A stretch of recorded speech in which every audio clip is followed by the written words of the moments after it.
Nothing changes. All I want is a moment to think clearly, but thoughts come unrelenting, consuming every waking moment. My mind binds me and I can't escape. I shout for help when no one hears me. One day I fear I'll just disappear. Lost in this chaos, I'm searching for peace, but it's hard to find when my thoughts never cease. Everything I do is all consuming. My mind races, leaving me breathless and worn. I try to find solace, but it's fleeting, leaving me with nothing but the echoes of my screams. I shout for help when no one hears me. One day I fear I'll just disappear. Lost in this chaos, I'm searching for peace, but it's hard to find when my thoughts never cease.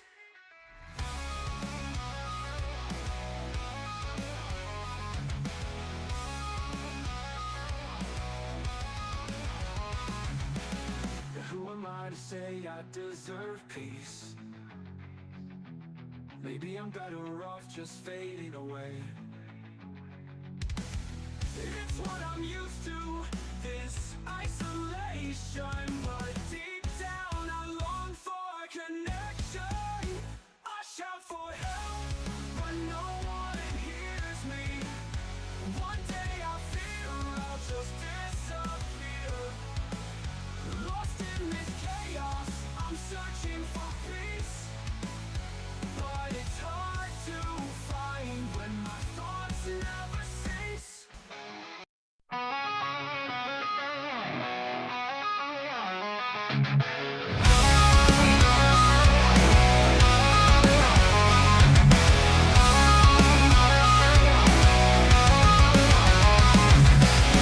Day to day, nothing changes. All I want is a moment to think clearly, but thoughts come unrelenting, consuming every waking moment.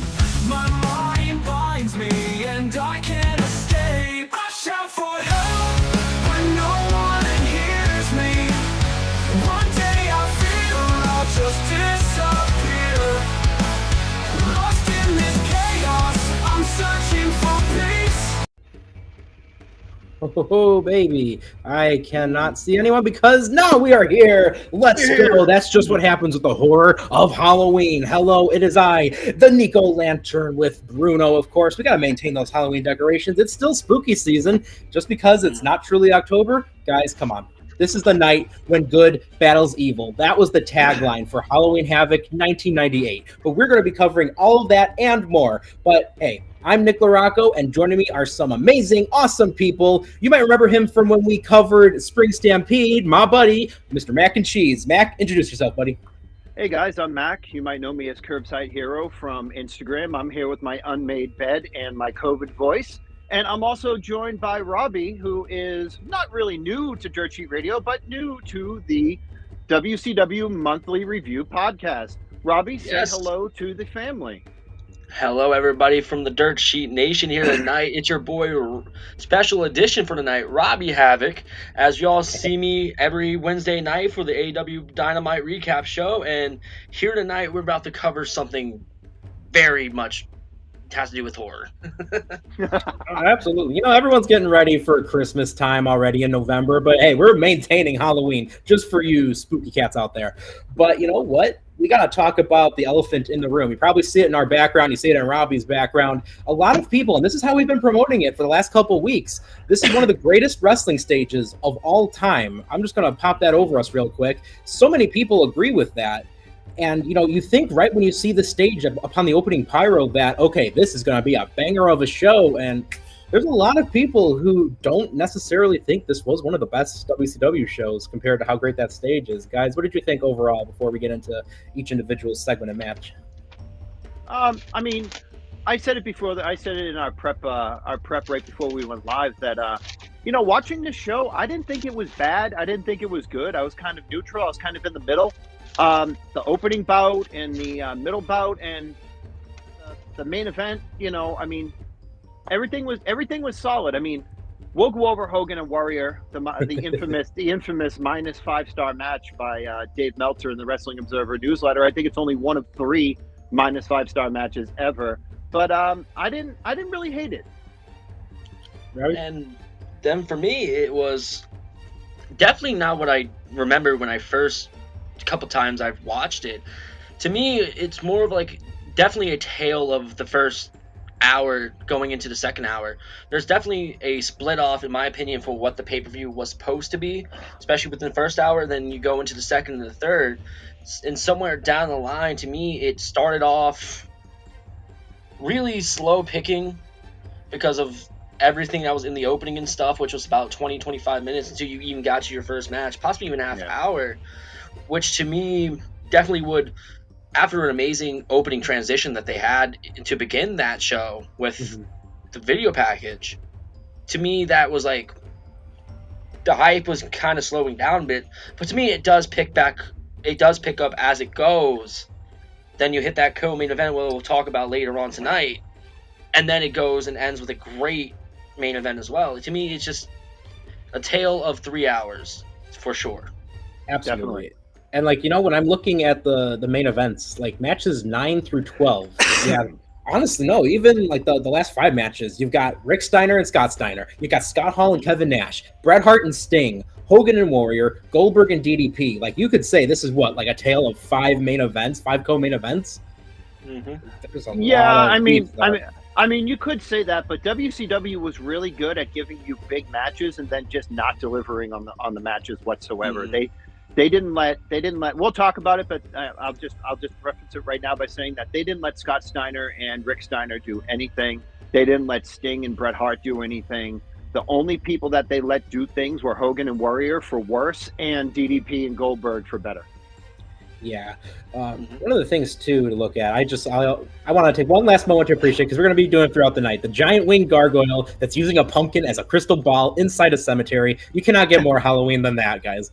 But I also want to set the stage for some of the things that were going on in WCW around this point in time. One of the things, and, we kind of talked about this in our group chat, guys, how there's a little bit of a kind of depressing undertone here with a lot of the wrestlers. It feels like they're kind of just giving up in different ways. We'll talk about that more in depth, but I kind of had that feeling with a few of the guys coming out. I don't know how you guys felt about that. Honestly, as I was saying in the chat, I can totally agree, because if you look at Giant, as you mentioned, Neek, he was basically coming to the stage just smoking, basically looked uninterested. And when we talk about the rumors here and innuendos, there's a big one when it surrounds Paul White during this time period too. Especially has to do with the contract, and then him also saying that was also being reported that he felt like Hogan was holding him down. So you can definitely see that in the action. When you have a huge roster and there's a hand select full of guys that aren't happy, it definitely shows in that ring. Some guys are able to let it all go and not let it phase them, like an Eddie Guerrero, or they make it known to them like, hey, I want out. And to me, it is definitely shown, especially with the Giant Paul White. Absolutely. And that was one of the things, too, going on around this point, Robbie. I'm glad you brought it up. Is, the Giant was no-showing a few Nitro and Saturday night tapings. So WCW Brass was already getting, unhappy the same way he was unhappy with them. And he was even reportedly waiting for his contract to expire so he can go to the WWF, where he allegedly had $1 million deal waiting for him, if not multi-million.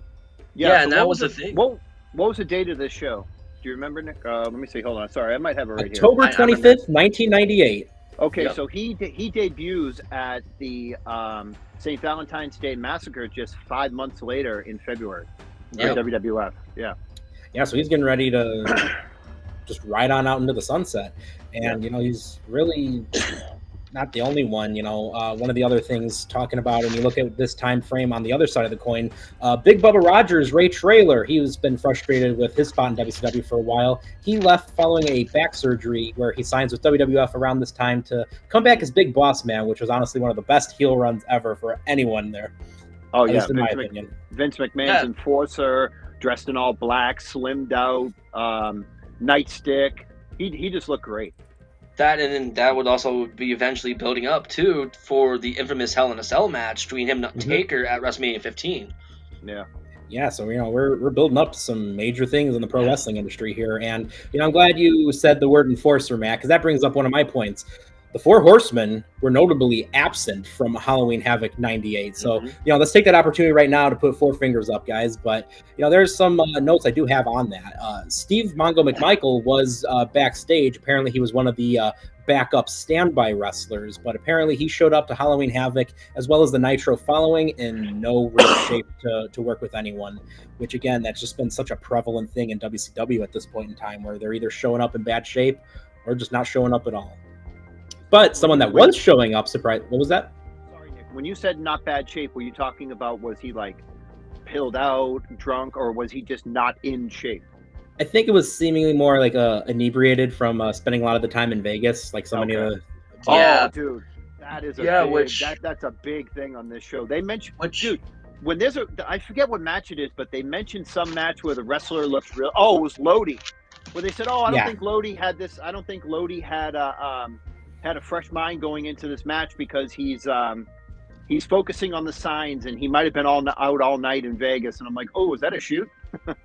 That was the thing going on with a lot of the wrestlers backstage, and some were impacted more than others. Robbie, what were you saying?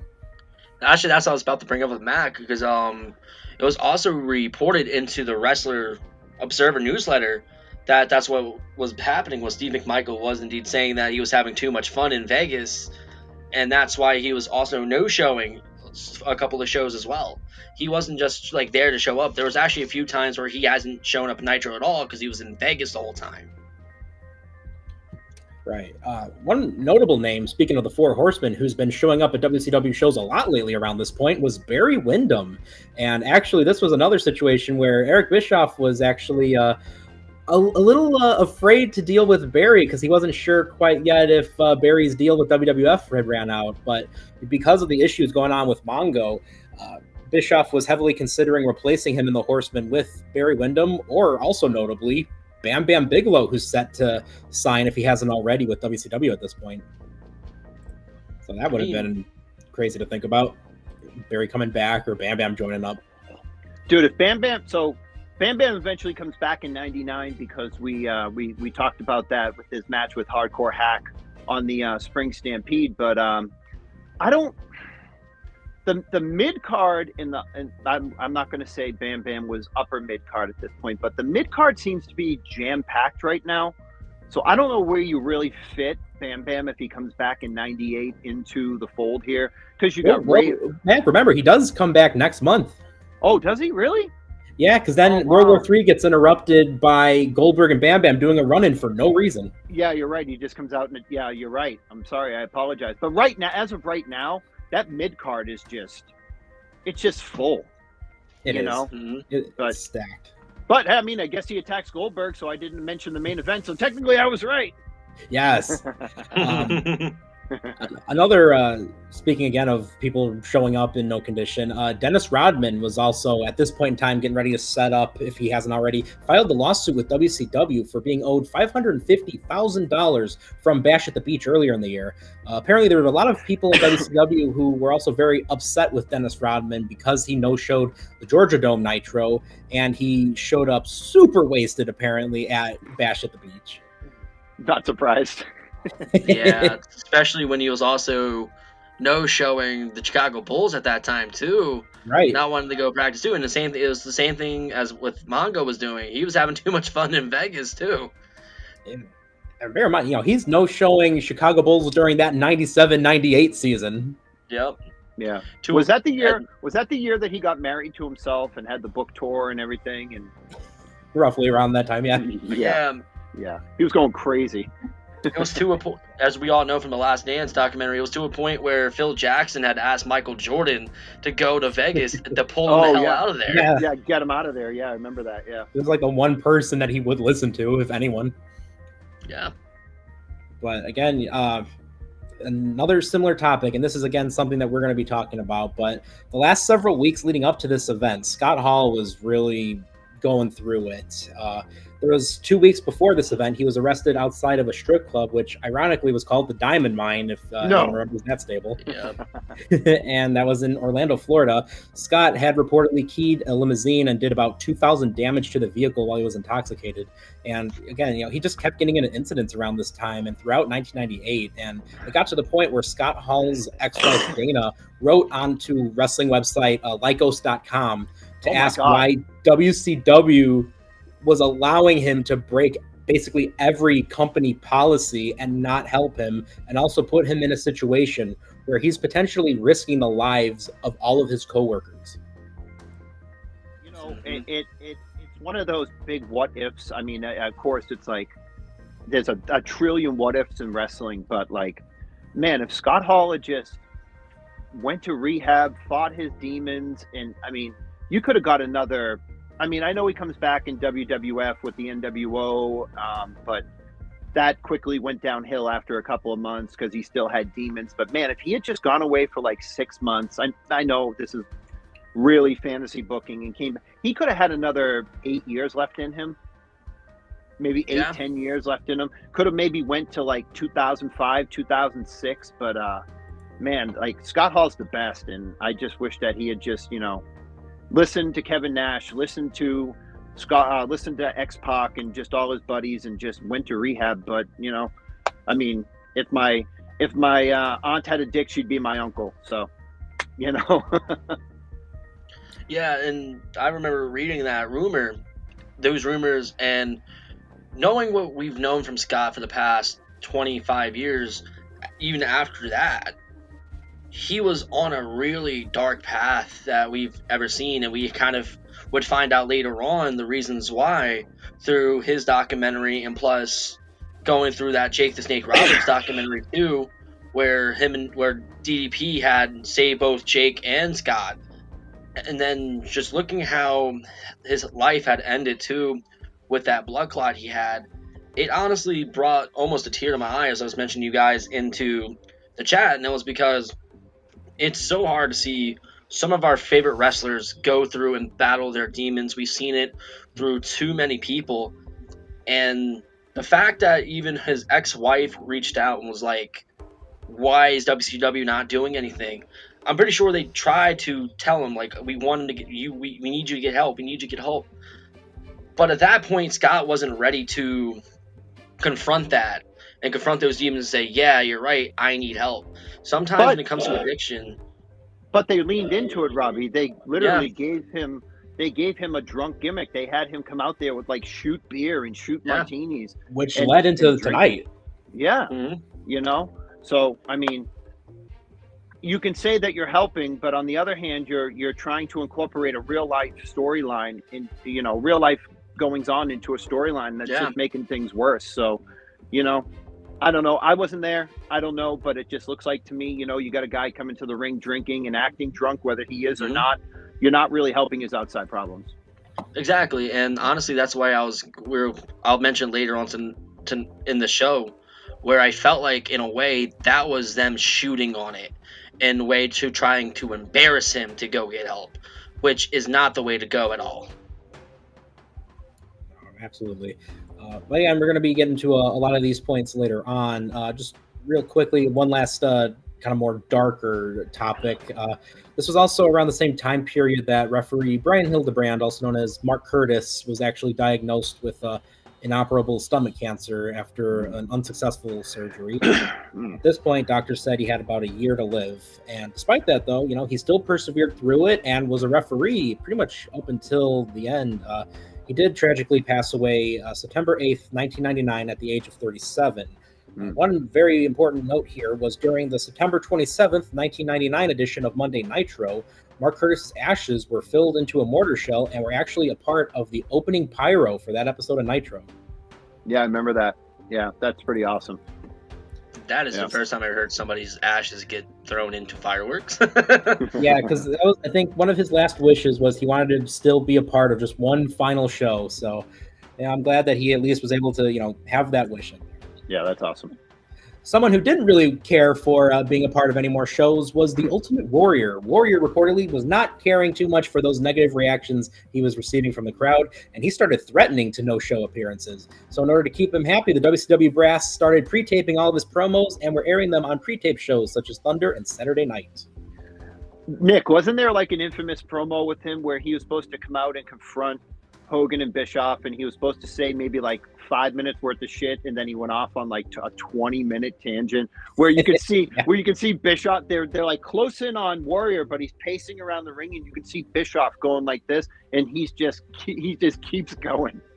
Yeah, you cannot stop the Warrior once he's just going on those tangents, and it's a live show. Like they didn't know what to do at that point. You can't stop Petrusity, Nick. Yeah, exactly. It definitely shows too, because even people had issues with working with Warrior back in the WWF as well, and it definitely shows and why that rumor can be indeed true. It's because a lot of people, even the Fed, was saying like he's too difficult to work with and stuff like that. And we've known there was times too with him and Vince would go at it as well. It was just one of those things of where Warrior, I don't know why Warrior didn't expect the negative crowd reaction he had at that point. After he left the Fed and then squashed Triple H in 1996, what was there supposed to be? Like people. Yeah, it was very one-trick pony gimmick. Yeah, And plus it during the times of the Attitude Era, where everybody wanted more realism with characters and people wanting to be more authentic to the wrestlers themselves. Warrior wasn't like that. He never was supposed to be fitting into that era of professional wrestling, and it's because he was known to be in part of that golden era of those superhero like gimmicks, and therefore his gimmick was never going to work in the Attitude Era, no matter what. No, he was just a literal relic of the past, and some wrestlers were capable of changing up a little bit and making it work. Again, we mentioned it earlier. Look at Big Boss Man, probably one of the best characters during the Attitude Era. Nick, wasn't there a scenario where the Warrior was inside the War Games cage and he picked up Davey Boy Smith and slammed him on the trap door, which ruptured a couple of vertebrae in his back, and then he got addicted to painkillers, and that ultimately led to his downfall and his eventual death. Yeah, well, it was. So let's see. On the match card, it was British Bulldog and Jim Neidhart taking on Alex Wright and Disco Inferno, and I think at some point Bulldog gets flipped onto that trap door, and that's what kickstarts a major. Oh, it was injury. the Warrior. Okay, it was the Warrior's door. That was it. Okay. Yeah, it was the Warrior's trap door that was set up for later in the night. But Yep. One important thing to note with that is there were interviews and comments that Warriors made later on that a lot of which were just indicating that he really didn't care about what happened there. And it's very tragic that he says things like that, because again, there was also the story when he found out about when the Renegade passed away and everyone's connected the two of them. Again, it seems like he didn't much care for that, and I'm not trying to speak ill of the dead in any way here, but there were some situations with comments he's made. One last go on, Robby. And also, as he said too, Warrior would make it very known in any of those interviews after that. He only cared about the money. That's the only reason why. He didn't care about the wrestling itself. He just wanted to get paid. Right. Yeah. And a lot of times that's pretty much all it was for, and for a lot of those guys in that era, but especially a guy like the Warrior who came in as, that bodybuilder, it was just spotted in a gym, and next thing you know, it's like, hey, you look like you could be a good wrestler. You want to train? That was that era. Yeah. But speaking of big body guys, the last point before we jump right onto the pay-per-view I wanted to bring up, NWO Japan and NWO Hollywood member Scott Flash Norton at this point in time is currently the IWGP Heavyweight Champion, and he's also the third American to hold it after Hogan and Vader. He defeated Yuji Nagata to win the title following Masahiro Chono vacating it from a neck injury. WCW, though, makes practically zero mention of this, and we also never see the title on WCW programming either. Well, we do one time. Scott Norton comes out with the title. He takes off the title and he hands it to Vincent and there's a shot of Vincent holding the IWGP Heavyweight Championship crown belt on television because Scott Norton made a beeline to the ring, so it just looks like Vincent is the IWGP Heavyweight Champion. That's perfect. And you know what? And no, Vincent too. He would have tried to play that off as I'm the champion. I'm surprised he wasn't selling 8x10s, being former IWGP champ Vincent. I want to see if I can find that photo. Hold on one second. You guys talk. Go ahead. But getting into the show itself, there's not much to talk about with the opening. We got to see the pyro and the amazing stage that we mentioned, but then we get the first of several. Go, I don't know if you can see this, but there you go. Yes. Yeah, you can see his smile too. He's acting like it's his. I love it. But yeah, like we were saying, you get into it. We open the show with the first of 4 or 5 Nitro Girl performances, and we get right into a promo, which was of Rick Steiner and Buff Bagwell pretty much aligning themselves together for a match later tonight. Buff Bagwell just isn't happy with the ongoing dealings that NWO Hollywood has been doing to a lot of people on the roster, and he especially is unhappy with how things have been going with Scott Steiner making comments about Judy Bagwell. So now we need to preface this by saying that Bagwell was a part of the NWO. He got hurt. He got hurt. He came back. He got hurt during a match with Rick Steiner. Yeah, Rick Steiner gave him the old bulldog off the top rope, and he broke his neck. And he cut a promo saying that none of the NWO members had called him or went to the hospital and visited him, so they weren't his friends. So he saved Rick from a beatdown with a chair from Scott, ripped off his NWO shirt and aligned himself with Scott Steiner to go up against, to be his backup to Scott Steiner. And this is the promo that they come out tonight. That's very transparent, that you can see through like tracing paper. Getting us back, because again, it's so prevalent what the NWO has been doing the last couple of years by this point. So like you said, you could easily see right through this. But, with the Nitro Girls performance and with this promo and several of the other promos, we could easily see areas they could have just trimmed this whole pay-per-view down, and they wouldn't have had to, deal with any type of broadcast interruptions. Now, did they have Thunder? Did they have Thunder at this time? Yes, for nearly a year, because I think that started in January. Do this on Thunder, right? And they were looking for content to do on Thunder at this point too. You had Hogan. We'll talk about it. You had Hogan cut like a 10-minute promo. You had this like a 10-minute promo. You had I'm not complaining. You had 3 segments with the Nitro Girls dancing.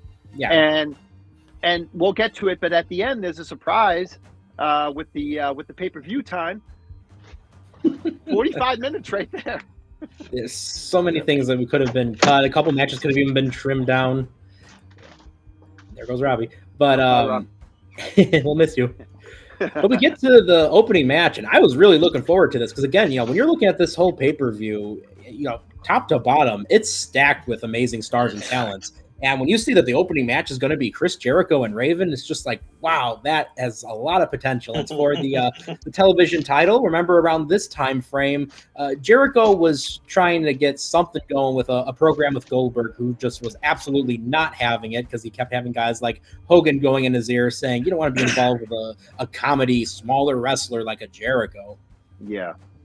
So for tonight's results, I'm going to be using Scott's Blog of Doom just to refresh my memory. But yeah, like Nick said, Raven's in this weird holding pattern right now where he just lost the flock. Yeah. He's not really a heel. He's not really a face. Just kind of stuck in WCW purgatory right now. Nothing that a old visit to the 2300 arena couldn't remedy. But I remember too, that was a point that they did bring up, how when he had the flock, Raven was winning matches, but without the flock members, they've all been winning their matches, but he hasn't at this point. Yep. In typical WCW booking, instead of not coming out for the match, Raven comes out for the match, Jericho comes out for the match, Raven gets on the microphone and says, hey, I wasn't told about this match. I'm not prepared for this match tonight. I'm getting the hell out of here. And he just decides to powder and goes to leave. Jericho grabs the microphone and says, yeah, I don't expect you to wrestle this match because, you're the leader full of losers, a group full of losers. Mm-hmm. And, Raven jumps back in the ring and we start our match. But just to let everybody know that entrances, Raven had his WWE theme over his awesome knockoff Nirvana theme, and Jericho had his Break the Walls Down theme, which wouldn't come out for another 10 years. No, he debuted with the Break the Walls Down in WWE, that's right? Yeah, that's right. Yeah. So a year and a half later. Yeah. But that's the thing I hate about the network. You know, I usually watch ECW on a site called ReCW, where they have all the original like stuff. This was just jarring. They did it with DDP later. We'll talk about that. But right now we can talk about the match. What did you guys think of this match? I personally, I thought it could have been better, but for what it was, Jericho being a babyface, but kind of a cocky babyface, borderlining on a heel. Raven not really being anywhere, and I thought it was serviceable. I gave it 2.5 stars. I don't know what you guys thought. Yeah, I mean, I was looking at it, like, when you think about where they were both being booked at this point in time, this was definitely heel versus heel, with Jericho being the one that kind of leans more towards the face of the match. Yeah. But I thought this was a tremendous opening, and I thought, if you're going to open up a big show like this, because remember too, Eric Bischoff says a lot on his podcast 83 Weeks how they always saw WCW, the Turner Network, they always saw Halloween Havoc as being kind of their version of WrestleMania, more so than Starrcade, because this is the event that always had the sponsors. They were in Vegas. They had Snickers. a bunch of different things. Yeah, Snickers. Yep. Of course, also always a shout out to Slim Jims in there as well. There was a bunch of things going on with. Weren't they? Didn't they do like 1-800-COLLECT? Yeah. Wasn't it? Yeah. Yeah, it's like In America, in America Online too. That's right. Yes. AOL. A ton of sponsors, and I've heard rumors, don't quote me on this, that they would also was it Miramax that would actually pay to have a lot of people dressed as Ghostface in the crowd to help promote Scream. Actually, there was actually a person dressed as Ghostface in the crowd that night. Yeah. Ironically. So there's some things like that going on there. So yeah, this was always huge when it came down to sponsors. And, if you're going to open a show with Jericho and Raven, it does show that they have at least some understanding of what these two guys can do. But did we notice too how they were on the outside for about 5 minutes straight, and the ref just had enough of counting? And another point I wanted to bring up there real quick was Jericho landed very rough on his head outside, making this the second year in a row that Jericho gets a near head injury at Halloween Havoc. All right, so what happened was during the match, Raven was climbing back up from outside the ring. Jericho hits that awesome second rope, like jumping moonsault to the and hits it to the and to Raven, who's standing on the ropes to the outside. Raven goes crashing outside. Jericho then comes outside, goes for a dive. Raven moves, and Jericho just smashes face first, hands down into the barricade. I thought he was dead. I was like, no, this match is over. Match is over. Every Halloween Havoc, man. But the match was good. They Raven hit an even flow DDT out of nowhere that Jericho just barely kicked out of. But Raven got the wall. Jericho got the walls at one point. Raven got the ropes. The ending of the match saw Raven's only buddy, who he really doesn't like, Canyon, come down. He jumps up on the apron. Raven whips Jericho into him. Jericho gives him a forearm to the face. Raven tries to roll up Jericho, but Jericho rolls through, puts him in the walls of Jericho, and Raven taps immediately. He's not even in it, and he taps immediately 1 second afterwards. And Jericho retains the WCW Television Championship. Yeah, and as you guys said, it was not a bad match. Believe it or not, the reason why I ended up giving it same rating as Mack was, like I said, the match itself, great stuff, and actually that typical drop kick from the mid rope, it was actually not from the mid rope. He actually springboarded from the top rope and then hit the drop kick. Yeah, I saw that. I'm like, I have never seen Jericho do that in my whole life. That was pretty dope. But for what it was, how they also kind of presented it as like this was a last minute matchup to open up the show, no build to it, for something that didn't have any build to it, it was a really well done match. But for me, it is how they have definitely shown that they totally lost direction with the Raven character, You had him in the Lion Tamer once, and he got to the ropes easily. He held there. So Canyon coming down, which I had no problem with Canyon coming down, it made more sense to his story. You hit him, down goes the apron, and then that Lion Tamer, 3 seconds he taps out. To me, as a finish, this definitely showed me they did not know what to do with Raven after this. Right. He After just Raven's tapped block, immediately. Yeah. it was done. And to me, when you do that, I don't mind Jericho going over, but at least have Raven. If it was me, I would have had Raven either fight and then tap, or fight and then pass out. Because then at least there you can still book him strongly. But to me, that made Raven's booking very weak. And as somebody who is a huge ECW fan, who knew what Raven was capable of in ECW, this shows why Raven had a huge opportunity they missed on Raven. And to me, that brought it down to a 2.5 star. It was just how that finish was right there and then and there. It definitely buried Raven. And you mentioned something about the 2300 Arena. Ironically, he was backstage in an ECW event, so maybe that's why they went and did it. Maybe that was a little bit of, oh, so you're thinking of leaving? All right, cool. Then we're going to make you look weak. And that's what it made me feel like. On Bischoff's podcast, he was asked by Conrad around this time, oh, not this time, but they were talking about this time, and he said he just didn't know what to do with Raven. He said he had no idea what to do with him. He was like, I like Scott. I think Scott's a nice guy. He goes, but we just had no idea what to do with him. He goes, once he left the flock, he goes, he was just there. We didn't know what to do with him, you know? And Conrad said, well, I mean, why sign the guy in the first place? And he was like, well, I mean, to get him away from ECW. Yeah, I mean, that was another point too. With Raven, like, he had a lot going on. If you watch that channel, I believe they just go by Dark Matches, where they post a lot of the WCW dark match tapes and the feeds going on from before the shows go live for a lot of nitros during like 98, 99. If you check out, they have one where the night that Goldberg beat Raven for the U.S. title, they're getting ready to pre-tape promos for Goldberg and for Raven.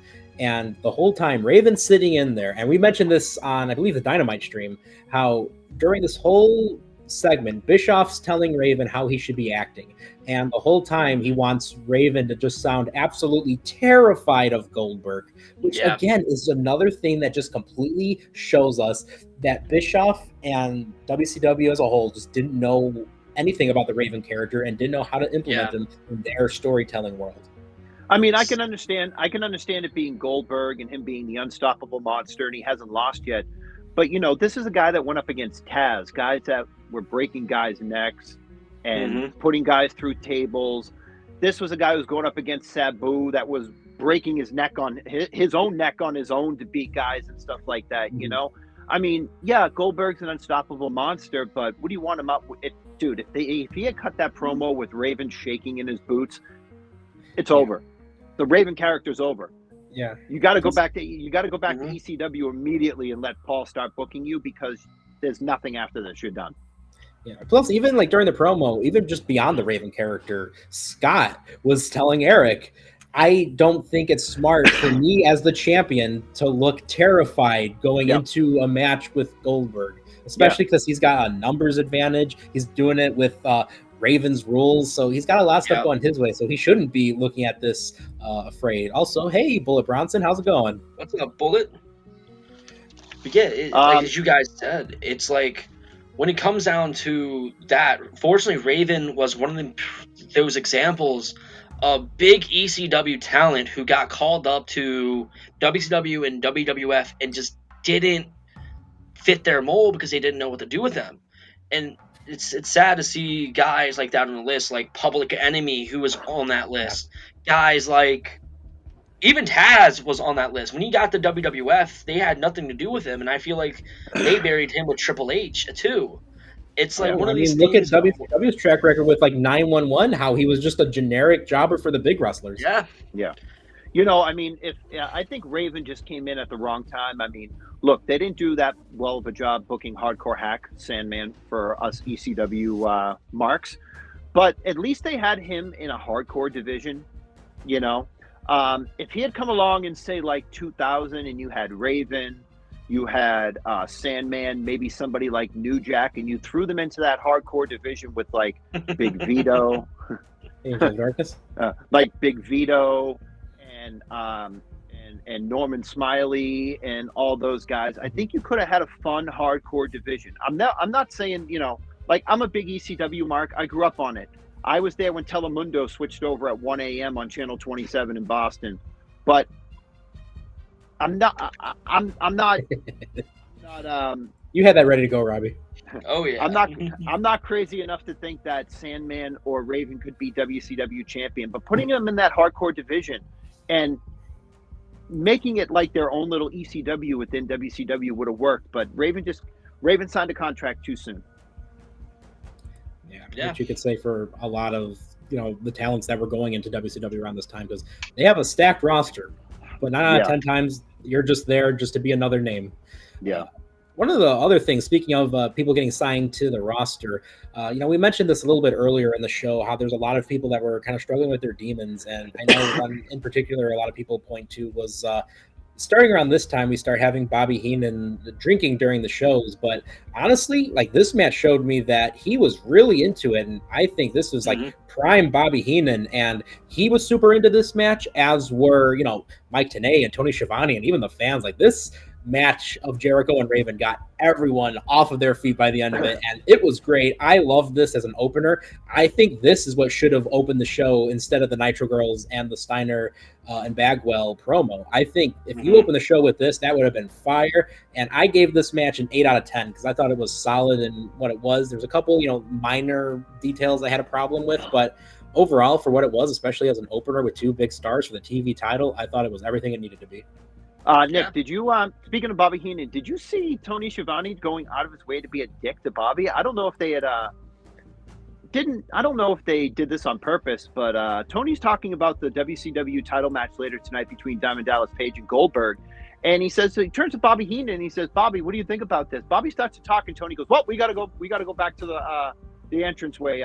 Here's Hollywood Hogan." And Heenan just turns and goes like, and I was like, what the fuck was up with that? There was that moment, too, at the very start where Bobby Heenan, he said something which made Tony Schiavone just outrightly go, "Shut up." And Mike Tenay is just like, huh? Yeah. Oh, can we just talk about how great Mike Tenay is? Like, I fucking love Mike Tenay all the way. Underrated. So Tenay was the guy that they usually just brought in to do the Japanese matches when they had New Japan guys on the show, like Liger or Hiroshi Hase and guys like that. But I mean, Tenay is just so good with details. Like, this guy studies, he eats, breathes, and sleeps wrestling. And I just thought he did a tremendous, tremendous job. Like, even better than Tony and Bobby on this show tonight. He was great. Yeah, and it shows, too, with Mike Tenay, there's a reason why they call him the Professor. He literally will break down every single move, every single dissection, every single storyline, and even shows of why Jeff Jarrett and Jerry Jarrett had hired him from TNA. Some of the best work Mike Tenay ever did when it comes to commentary came in literally 4 years later, from 2002 all the way through like probably 2014, 2015, of being the voice of TNA, and it shows why. He's a damn good commentator. Yeah. And honestly, in my opinion, he's up there in the top 5 play-by-plays of all time. He's up there with the Gordon Solys, the Jim Rosses, the Tony Schiavones. He doesn't get talked about enough. Doesn't get talked about enough in professional wrestling. Everybody should give Mike Tenay flowers where it's due, because he is one of the best play-by-plays I have ever heard. All right. So we have a Hollywood Hogan promo that goes on way too long. It could have been gone and could have happened on Thunder. Didn't need to even be here at all. Yep. Comes out, and apparently on was it Thunder, Nick? With the Horace Hogan stuff, or was that Nitro? Nitro. Okay, so on Nitro, Hogan came out and he beat the crap out of Horace Hogan, who is legitimately the son of his dead brother. Horace was defiant, did not want to join the NWO. Hogan took that as a slight against him, and he beat Horace down with the chair. Horace went to go get up, and he nailed him in the back of the head with the chair, split him wide open. And this promo was pretty much just saying, if I'll do that to my own flesh and blood warrior, imagine what I'm going to do to you later tonight. That's all they should have said, but they went on for another 10 minutes. He says that he's ready for the warrior, ready to fight him later on. It was a usual Hogan promo at this time. It was long-winded, self-indulgent, and generic, and just overall just really dull and pointless. Exactly what you come to expect from Hollywood Hogan promos of this time frame. And I think the network dubs are really funny for things involving Hogan, because you'd hear Tony Schiavone saying something along the lines of, why is Hollywood Hogan's theme song playing right now? But on the dub, it's not Voodoo Child. No. It's just the generic NWO theme song. And this is what ruins exactly. And it ruins the whole surprise for watching World War III 97, which would be absolutely fun to do another time. Yep. Oh yeah. But Hogan, Hogan he's just, I mean, this is prime Hogan look. This is when you think of Hollywood Hulk Hogan, this is the look that you think of. This is prime Hogan. He doesn't have the belt right now. He'll get it soon. But yeah, this is prime Hogan. Bandana, sunglasses, 24-inch pythons, skin color of the hot dog. He looks great. But so our next match that we had was Meng versus Wrath. Wrath had been a part of the lame Mortal Kombat Blood Run Cold. Blood Runs Cold. Yeah, but they repackaged him in the summer of '98 as a big, bulky guy who destroyed folks with a pump handle slam called the Meltdown. Yes. So Wrath comes out really hot, hitting that somersault off the apron onto Meng. I was like, I looked away for a second. I looked back at the TV, and he's just in mid somersault. I was like, ah! Oh man, Wrath was also this was mid undefeated streak for him. That was a big thing they were building towards before Kevin Nash had to go and squash it leading up to Goldberg to show he knows how to end streaks. And did you guys notice too, when he was coming out, Wrath's lower third with his title card just kept glitching? No, I didn't see that. Yes, it did keep glitching. I did notice that. This was also notably one of the 3 matches that were cut from the VHS release of the show. Yeah. I can see that. I mean, it was just it was just them building up Wrath to be this unstoppable monster with all these power moves, and Meng just keeps absorbing everything. Mm-hmm. He's taking all of these high impact moves, suplexes, body slams, standing right back up, getting in his face. It's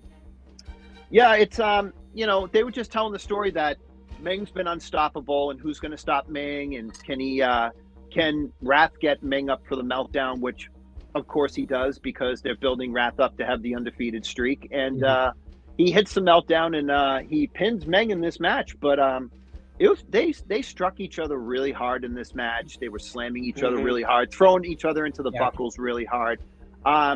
For maybe I think 4-minute match, maybe 3-minute match, they did as much as they could, and I thought it was really good.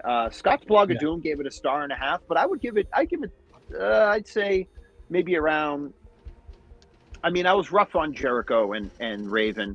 I'd say I give Raven, compared to this match, I'd give Raven and Jericho 3.5. I'd give this one 2.5, only because it didn't go that long. If it had went longer, I think it might have sucked, but I think just enough in the amount of time that they had. It made Wrath look really, really good.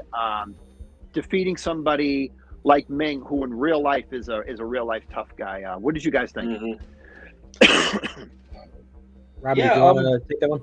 As you said, it was a pretty good match for what it was, how short it was. Honestly, that's how it should have been. It was a very quick match. Wrath, at that point, as we all said, he was undefeated at this time.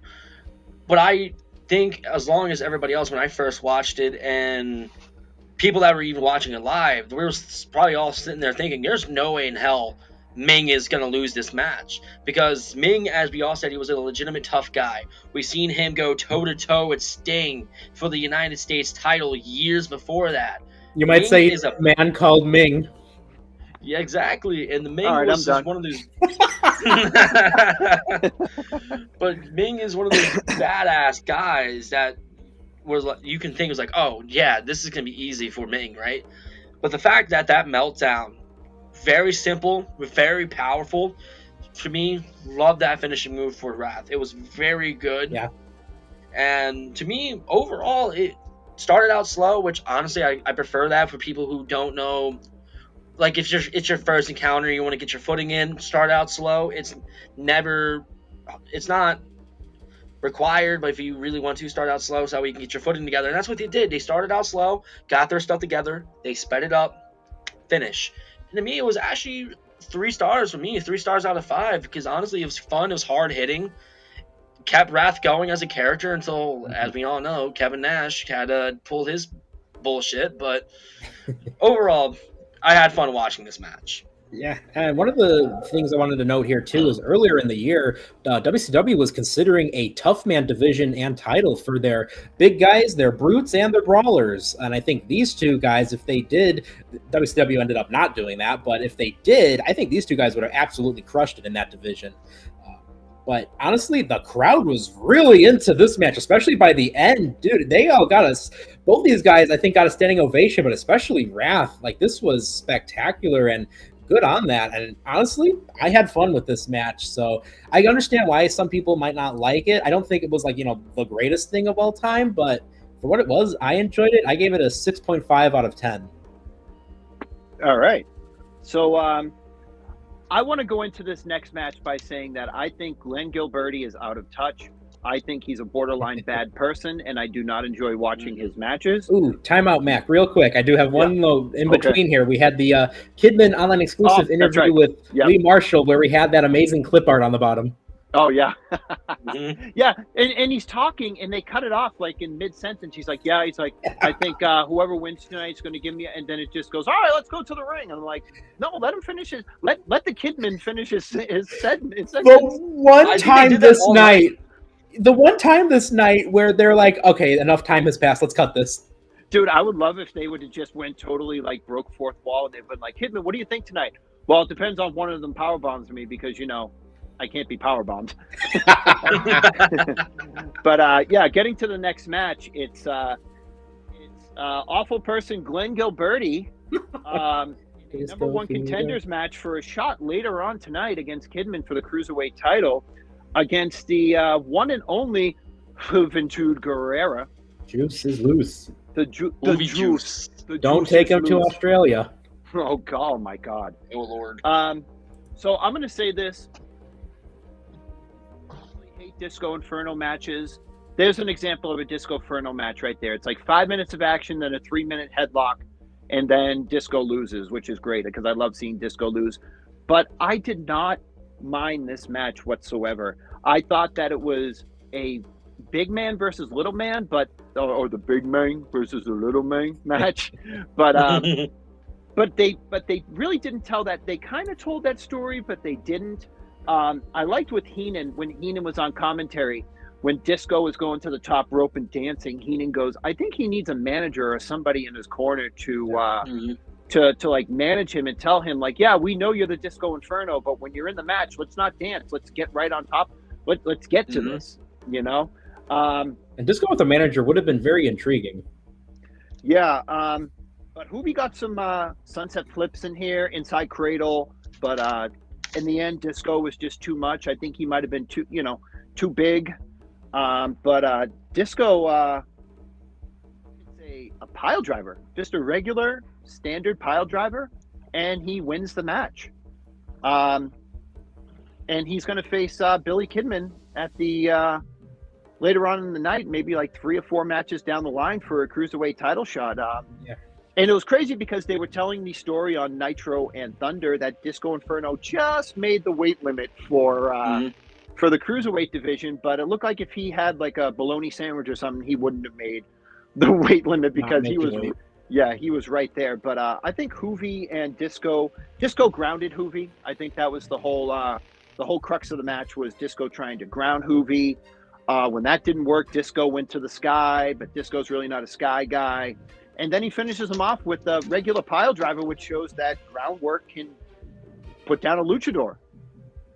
Yeah, I mean, Juventud 2 was also, when you look at everyone on the card for tonight, was the Lucha Libre representative for this big event because they didn't really have, even though they have a whole roster of about what, like 20 or 30 luchadors. Mhm. Juventud was the only one that actually got a feature. Like I thought it would have been fun if maybe instead of like the Alex Wright and Fit Finley and the Saturn and Lodi match, if we would have cut those and maybe open up with like a 3-on-3 trios match with some luchadors, I think that would have been another fun way to have opened the show and feature a lot of wrestlers here. But Yeah. I also thought it was I thought it was interesting because I texted you guys this in the group chat a couple times. I always felt like when you put Disco Inferno in the ring with like a real talented cruiserweight like a Dean Malenko, like here with Juventud, or later on with like Billy Kidman, I think he actually works really well with them compared to other wrestlers. Yeah, I mean, I think the exception to that rule is Conan at Spring Stampede, because that fucking match was that match was shit from a butt. But Juventud and Disco here, like, listen, it pains me to say it. I have a pain in my chest when I say it, but I really enjoyed this match. I gave it 3 stars. I thought it was really good. Nothing to write home about, but some good action. Yeah, I said 5 out of 10. Nothing great, nothing too bad. And the funny thing, and you know what, I'll actually get to the funny thing later, but just remember, I have something funny in mind for this. But Yeah, Roddy, and for me, it was a 2.5-star match. I mean, it wasn't much. Honestly, I personally, if it's not a tournament for me or something that has to do with the storyline, I don't particularly like wrestlers being double booked, because I kind of like look into the safety of a wrestler a little bit too much, where if you double book them, something could tragically happen in between those matches. But to me, even though it should have been on Nitro with Thunder, where number one contender matches should be at, where you can draw in more viewers, this match, as you guys said, it wasn't that bad. To me, it was 2.5. I'm going to shout out Hoovy for a beautiful plancha that he hit to the outside. That was one of the most gorgeous planchas I have ever seen. The form, how he hit it was so good. Even with Disco Inferno's jumping pile driver that he did, that was perfect form too. Probably one of the best I've ever seen in anybody, honestly. But when you kind of look at it, not making the waves that match, which told that story perfectly, kind of reminded me of the days of 2003 with Matt Hardy being the cruiserweight division. And overall, nothing too crazy besides that as well. Not bad. 2.5 stars for me. Wasn't too crazy. All right. So next we had the Scott Steiner come out on the stage, and listen, the way this guy cuts a promo, I don't care if he's talking about how to make a cheese sandwich. When he starts off a promo going, I had to ask myself, I'm like, all right, here we go. We got the Dick Flair promo. All right. But unfortunately, he kept his psychosis to a very to storyline tonight. He comes out and says that that if Buff Bagwell is going to be in Rick Steiner's corner tonight, they might as well make it a tag match. He will have the Giant backing him up against Bagwell and Rick Steiner. He says that Scott Hall, one half of the tag team champions, he is going to sub in, and the tag team titles are going to be on the line tonight. JJ Dillon comes in and says that if he wants it that way, he'll sanction the match. So later on tonight, we are going to have Buff Bagwell and Rick Steiner versus Big Papa Pump, Scott Steiner, and the Giant. After that, don't forget, we also had the Nitro Girls, doing a performance where, and the reason is because earlier we mentioned this. This is where Tony Schiavone tells Bobby Heenan straight up to just shut up. Oh yeah, that's right. Yep. Yeah. So match number 4 of the night, which is crazy because I feel like we've talked about 80 matches, but it's really been 3 promos and 3 matches. Is Dust Wonder Kid, Alex Wright, versus Fit Finley, which I was like, holy shit, dude, this on paper looks like it's going to be awesome. Yeah. The story here is that Wright was trying to prove that he was the best European wrestler in WCW, so he wanted to go up against Fit Finley, who also made that claim. The wrestling is quite good. The crowd doesn't seem to care. They chant boring. at like three spots in this match. I'm like, boring. Like, come on, guys. You just watched Disco Inferno wrestle and you're booing Fit Finlay. Like, come on, guys. You know. They brawl outside. Alex Wright hitting some European uppercuts, really taking it to Finlay on the apron. Outside, Finlay starts beating the crap out of Alex Wright, and then Alex Wright just fires back and starts beating the crap out of him. Even Bobby Heenan's like, "Oh my God, we've never seen this side of Alex Wright before. Maybe he's actually taking it seriously. You know, like if we see him wrestle like this even more, maybe he could, you know, get into the title picture." The finish came like out of nowhere. Like they were brawling in the ring, and Alex Wright just hits the Rude Awakening and gets the 3 count. And I was like, "Whoa!" I was like, "What the hell?" Alex Wright just beat prime Fit Finlay. Like, really? I was like, "Holy crap, dude, that's crazy." No. But yeah, the crowd didn't really seem to care. Seemed like they wanted the match to be over, but it didn't bother Alex Wright and Fit Finlay, and they just kept doing their thing. Kudos to them for pushing through. And I guess Eric Bischoff saw this match and said, "Hey, let's shave his head and name him Berlin in a couple of years." Oh, yeah, that's unfortunately approaching. I did have a couple of notes here. This was the second of 3 matches cut from the VHS release, and I do like the story of each wrestler trying to prove that they were the best European wrestler in WCW. And it was also cool too. They slightly touched on this, but you know, this is a battle of 2 second-generation wrestlers. On top of that, they even mentioned Finlay was the one who ended the career of Alex Wright's father. So I wish they would have done a better job at making that, you know, a prime story point here. But it felt like they were kind of grasping at straws because originally this was supposed to be a triple threat, a triangle match, as WCW called them, because it was supposed to be Finlay versus Alex Wright versus Davey Boy Smith. But British Bulldog was, you know, dealing with that back injury, and you know, he tried wrestling through it, because you'll see he does wrestle a couple times on some tapings, and I think on like a Nitro or 2, but it just makes matters way worse for his back. And also, according to the Observer around this time, Jim Neidhart and Davey Boy Smith were both just so tired of dealing with WCW, as so many people were, that they even walked out from an episode of Nitro fairly recently in October, and their agent was even looking to see if WWF would take them both back. Who would have guessed that all Davey Boy had to do was put on a pair of tight-ass jeans and his career was saved. Yeah, pop those jeans on your back. Bulldog jeans is the superior Bulldog, and I won't hear anything less. Dad, dude, like he was jacked during that time in the WWF as well. Dude, it looked like someone took a tire inflator and just. He looked like Triple H in 2001 when he came back to "Beautiful Day" by U2. Yeah. But what did you guys think of this match?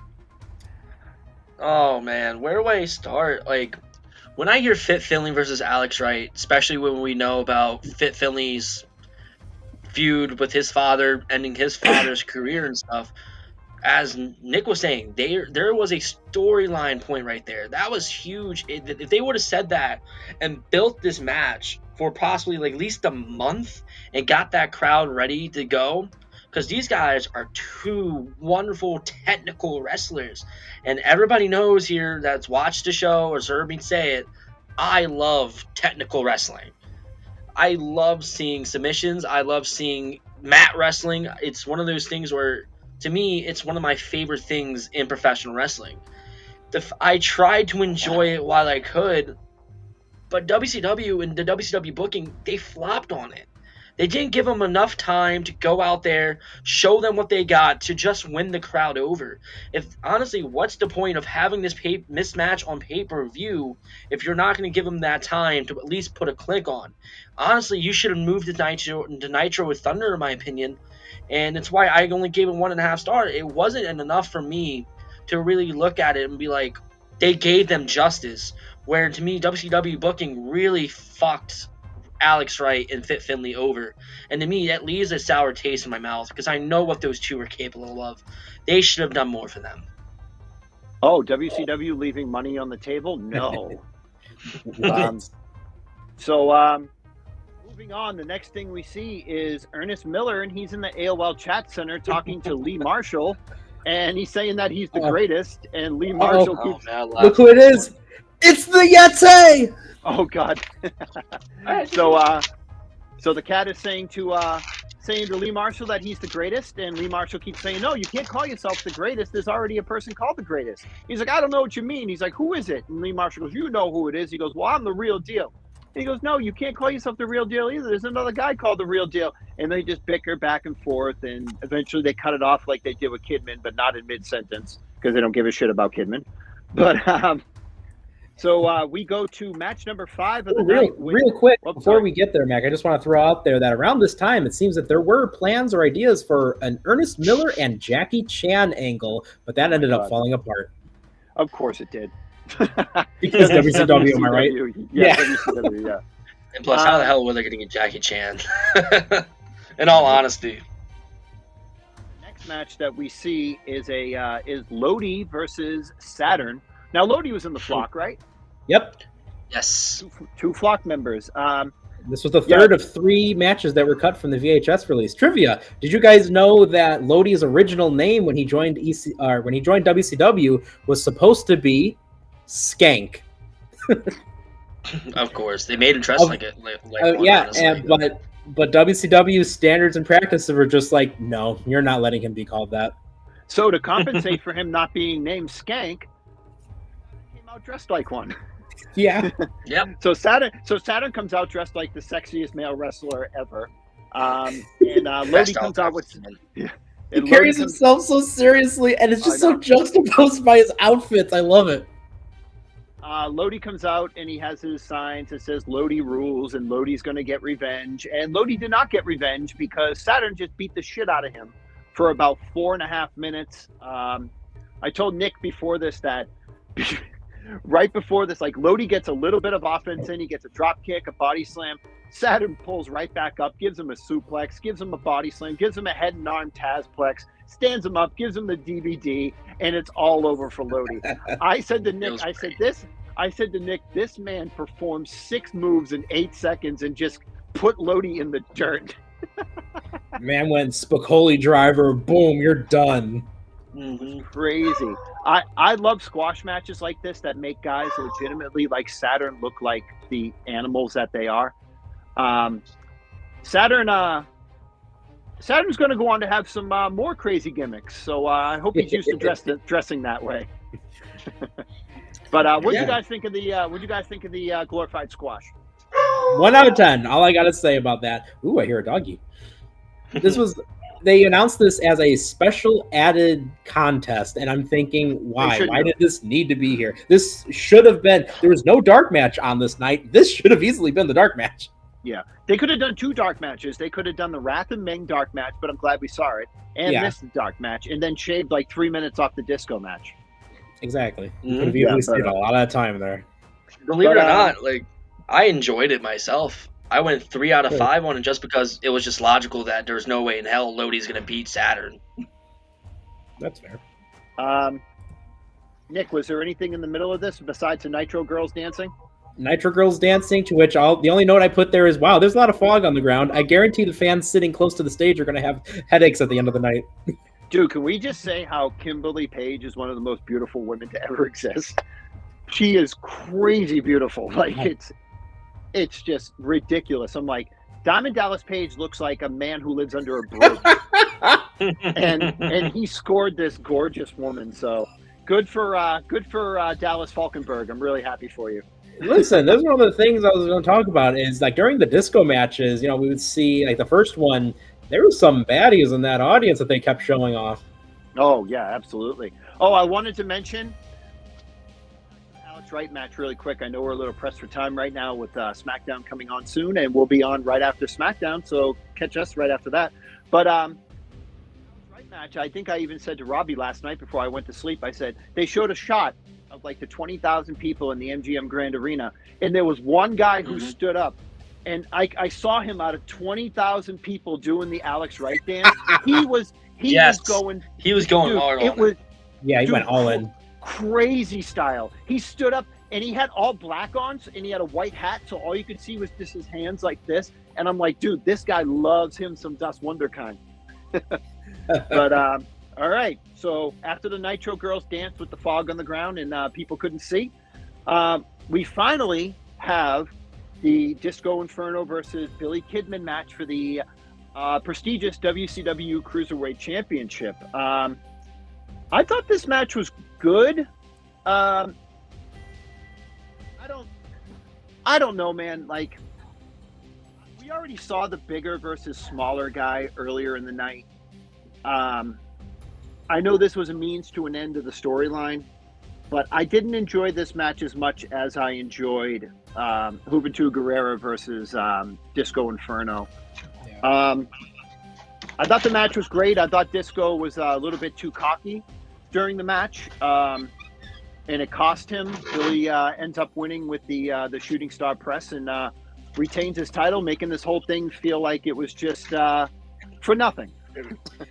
Absolutely. And you know what? This was the point I told everyone watching to remember. If you're watching the VHS release of this, you're going to see the Juventud and Disco match. Then we get to the cut things. So apart from the Scott Steiner and Giant promo and 2 Nitro Girl dances, the WCW VHS version then goes right to the Cruiserweight title match with Kidman and Disco Inferno. So it looks like Disco Inferno is running a gauntlet from match to match, basically. That's hilarious.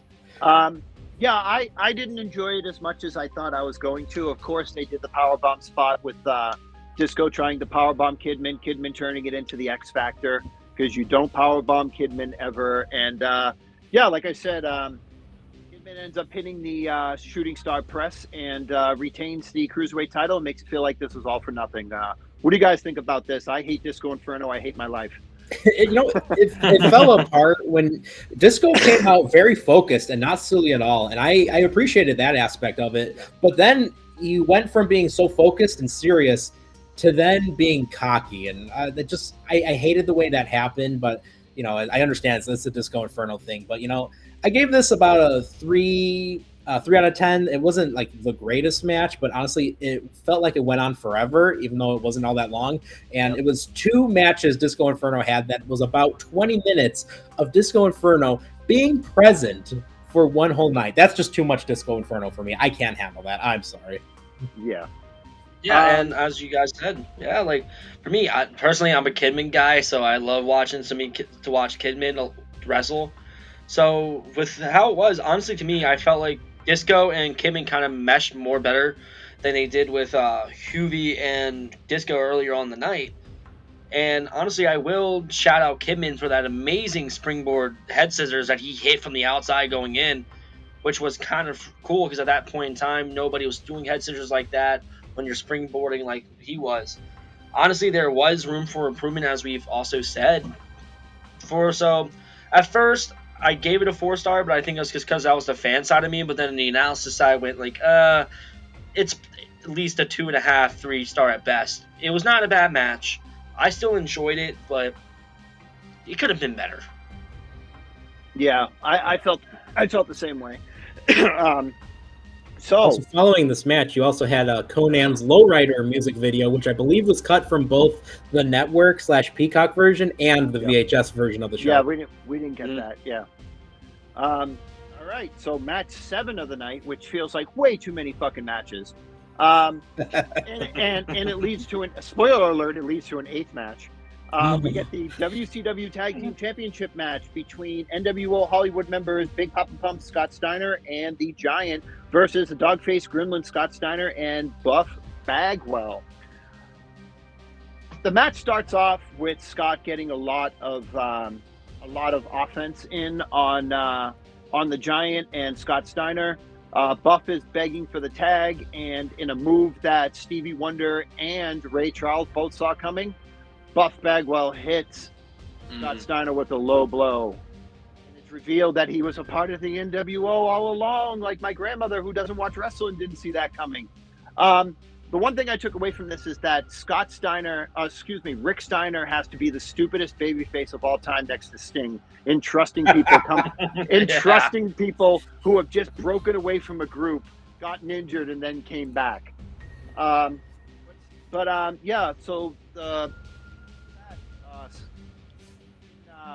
Rick gets a lot of heat. The tag team champions get a lot of heat on Rick. They beat him down. They're beating the shit out of him. They're not going for pins. They just want to teach him a lesson. Finally, the Giant goes for a top rope drop kick with Rick Steiner being held by his brother. He moves out of the way and he hits Scott Steiner. Scott Steiner flies over the ring and sells with his feet on the ropes for about 5 minutes, which is the greatest sell in the entire world. Crowd went nuts. Dude, that pop was huge. Yeah. It was so good. What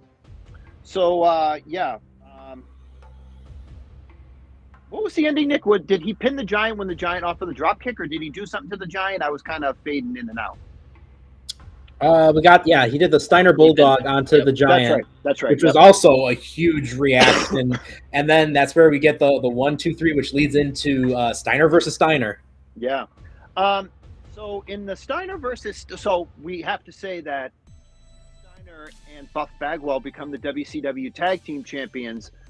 I don't know if I think it was the next night on Nitro, J.J. Dillon comes out and says that Scott Steiner is still the tag team champion, but he can pick his partner, and it ends up being eventually Judy Bagwell and Scott Steiner. Remember who it was a little before Judy Bagwell? It was what's his name? Kenny Chaos of High Voltage. Chaos. And Kenny Chaos got injured, and then they had to do the Judy Bagwell, yeah. And then Rick Steiner got injured, and they had to just abandon those titles from that reign entirely. God. Yep. But yeah, that led into Scott Steiner versus Rick Steiner. That was just Scott Steiner giving Rick Steiner a low blow like 17 times during this match, and the referee just going, "Whoa, what are you doing?" every single time. I mean, how many low blows were there in this show that just weren't called? There was a lot. I believe they were also saying in commentary that the WCW rule board had come out and basically said we're going to ease up on the rules, which basically made every heel wrestler able to just hit a low blow and then it's not being called. And Tony Schiavone actually clearly says it. I think this WCW committee needs to go back and discuss this because this is just heinous and it needs to go back and be illegal. Yeah, so during the middle of the Scott and Rick match, a man in a suit in a Bill Clinton mask runs into the ring with the slapjack. He hits the referee, and he hits Rick, and it's revealed to be Bagwell, who was just in the match 5 minutes ago. Buff Bagwell. Mr. President. I don't know why Buff needed a disguise. Like, he could have just ran in with an NWO shirt and just, like, hit him with the slapjack. But anyway, Rick manages to fight them both off, and he hits the Steiner Bulldog, and he finally, after months of feuding, beats his brother Scott. And to this, I hated this line because it's not true. And don't get me wrong, even though he's a transphobic idiot, Rick Steiner was not the focal point of the Steiner brothers. He was not the leader of that group at all. He was always the guy that was under Scott doing the barking thing, and Scott was always on top.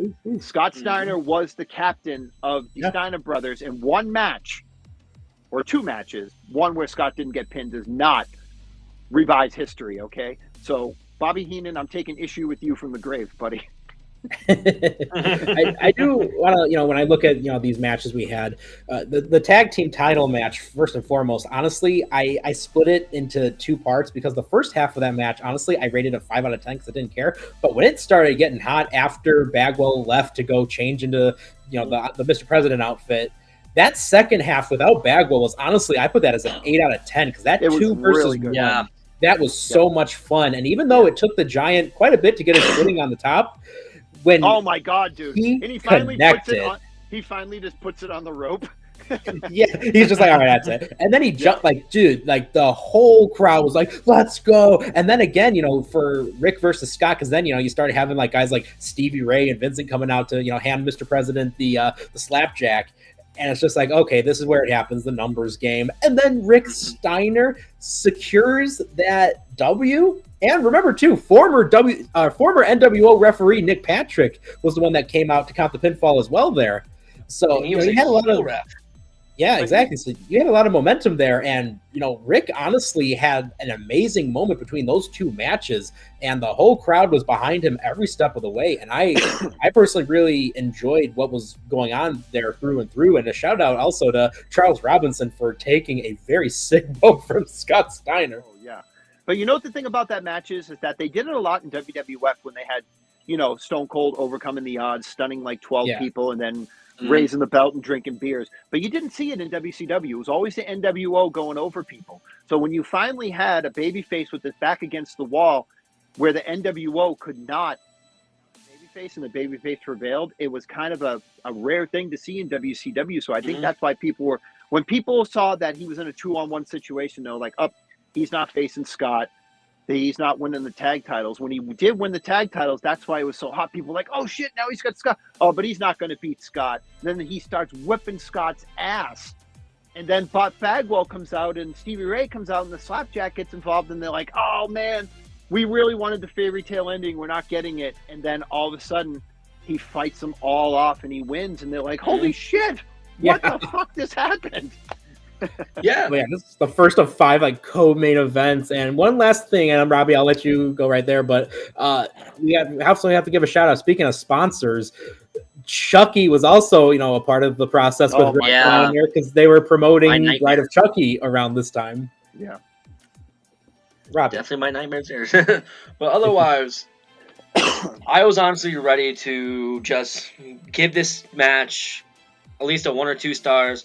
We all knew Buff was going to turn on him. He's not leaving NWO Hollywood anytime soon. He's still under Hogan's brainwashing abilities that he has when it comes to the NWO.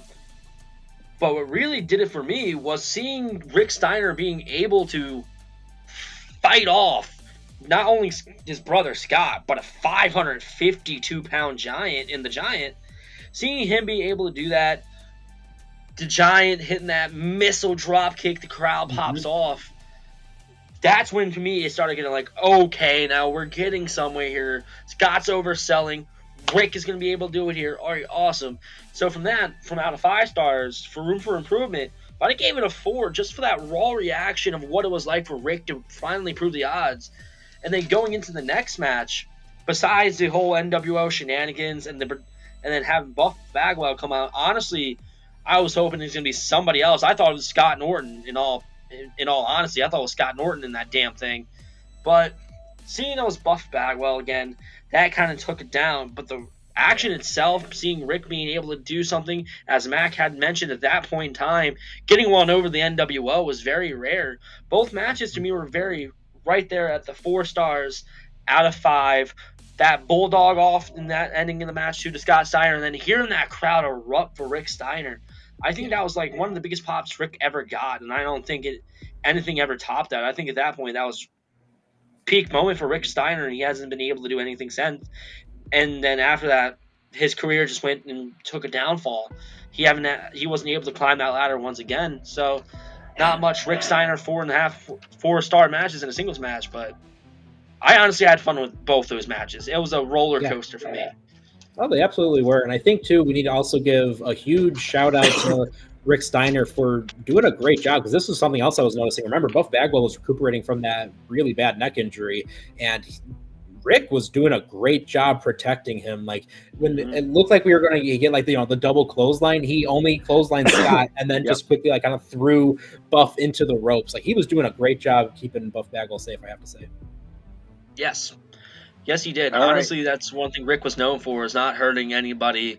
He was trying to be safe, especially when guys with a neck injury, just like Buff, unless you pissed him off. Yeah. So we might have to speed run through these next couple of ones because we got SmackDown in a half hour. But we will go very quickly to match 9. We had a video package of the Scott Hall and Kevin Nash feud, where Scott Hall turned on Kevin Nash during a WCW Tag Team title match, hitting his former partner. They put across that Nash just really wants to help Hall, refused to say anything bad or hit him or anything like that. But it's all led to this match. Scott Hall comes out, and it looks like he has a drink in his hand. He's drunk. Nash comes out. He looks like a disappointed father. They get in the ring, and Nash Hall looks like he wants to too sweet Nash, but he throws the drink in Nash's face, starts beating the shit out of him, punches, kicks, stomps, everything. It looked like Nash got busted open hard way in this match, like he was gushing blood. They put him out on the outside, and they look like they're like stitching him up on the outside. So Yeah. Hall grabs the microphone to kill some time. Says that he's nobody's, basically nobody's bitch, and that he's going to beat the hell out of Nash, and Nash should just go to the back and forget about this match or whatever. But Nash gets back in the ring and literally does nothing. Scott Hall beats the crap out of him for the next 3 minutes. And right as Bobby Heenan says, I don't think Nash wants to fight back, Nash hits a big sidewalk slam, and Bobby Heenan goes, and seems like an eternity. Nash just beats and beats and beats and beats Hall, just beats the shit out of him. And Tony Schiavone says, I just think he wants to teach him a lesson. He wants to beat some sense into him. So finally, Nash goes for the jackknife powerbomb. He hits it. He says, I think he'll have a double. He hits another one. The referee looks at him and says, pin him. But instead, Nash takes a powder, walks to the back, and Scott Hall wins by countout. Yeah, this had its moments of being kind of rough to see. And, you think about 2 years prior, the Outsiders defeated Harlem Heat to win the WCW Tag Team titles. And then fast forward, here we are, which it feels like, gosh, that it was only 2 years, and yet a lot can happen in that time frame. And it was rough. And another point real quick I wanted to touch on before Robby lets us know what he thought of this. According to the November 9th Observer, there was an idea for Yokozuna to make an appearance and interfere in this match, possibly even being a part of NWO Hollywood. There was an offer of about $10,000 for a one-night deal, but Yokozuna turned it down. And apparently it got to the point that even Scott Hall tried to contact him to grab the payday, but he refused. Yeah, he said, get your ass down to the arena. And Yoko's like, yeah, no thanks. Well, I think during that time with Yoko's health was also on a rapid decline at that point too. So honestly, he was probably trying to save face because he didn't want to go down there and at that point, how long does it take until Yoko passes away after that call?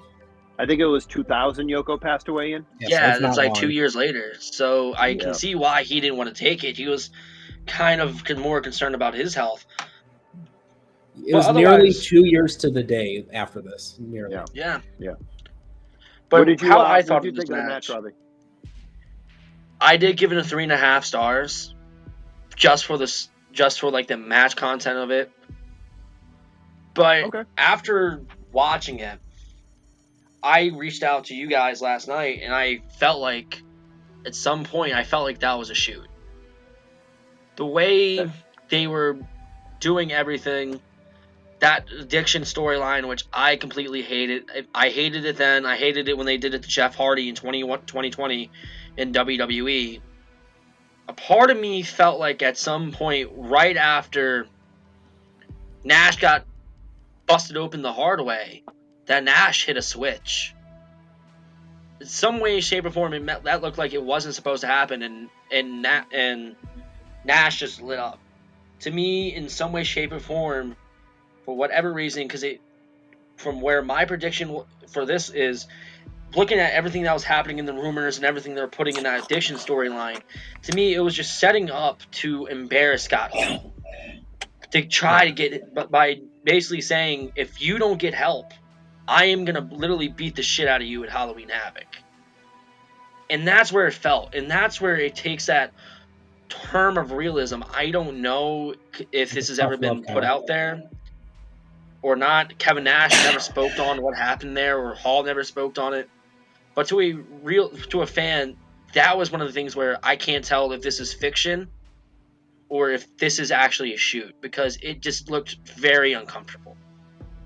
Yeah, and once you mentioned that and I started watching, I was like, I absolutely see what you're talking about there, Robby. And it's worth noting, too, around this time, Kevin Nash is being seen as a locker room leader backstage. He's helped a lot of guys lower on the card get better deals. In fact, a lot of those same guys he helped get better contracts are going to do a favor for him next month at World War III, and they're going to let Nash just eliminate him instantly to look like a beast. And a lot of people are looking up to Nash at this point, and it's almost like Nash, please, you're like the one person that can get through to Scott Hall in some way, shape, or form, and give him that tough love and teach him that legitimate lesson. And I do definitely see what you were talking about there, Robby. And I think at this time, wasn't Nash booking Halloween Havoc at this time? I tried to look it up to see. I think for whatever Nash reason Google said Scott. Starting to get, he's getting a little bit of power at this point, but it's not going to happen for another few months. Yeah. Yeah, 99, yeah. At this point, he's just a real trusted locker room leader. That's what I was wondering, because Google said it was Scott and Kevin Nash. I'm like, that can't be right. Yeah.